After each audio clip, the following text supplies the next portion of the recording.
Participantes da equipe amarela se complicaram um pouco na prova da bexiga cheia. A bexiga cheia d'água, explicaremos, não é por problema de refrigerantes e nem de excesso de líquidos.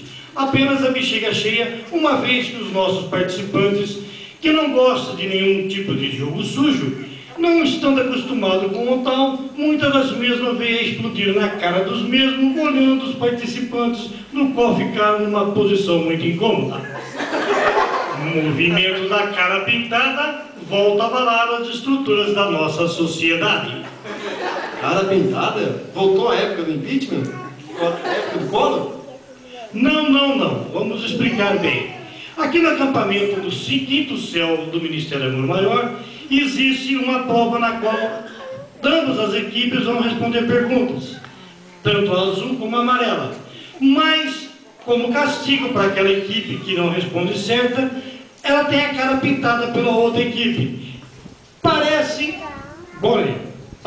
até brincadeira, mas o que nós vimos na tarde de ontem foi a festa de uma equipe só. Pois, além de todos os participantes de amarelo, toda a equipe azul estava com a cara pintada de amarelo.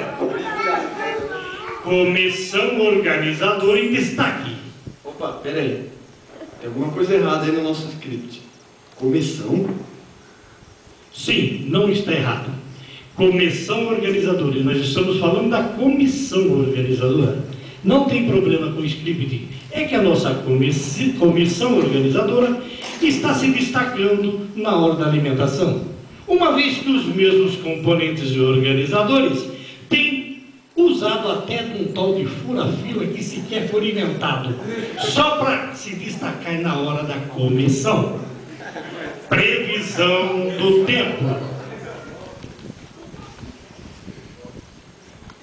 O tempo está muito quente hoje, mas promete esquentar ainda mais aqui no acampamento. A Bíblia diz que há tempo para tudo. Há tempo para competir, mas para a equipe azul chegou a hora de aprender a perder. Na região amarela vai chover, mas vai chover de inscrição para tantas pessoas que querem fazer parte da nossa equipe. Previsão na região azul. Tempo nublado, tempestuoso, raios, trovões, terremotos, abalos sísmicos, deslizamentos. A promessa de que a vaca está prestes a ir para o médico. Depois disso, só me resta dizer a vocês: durma com um barulho desse. Boa noite.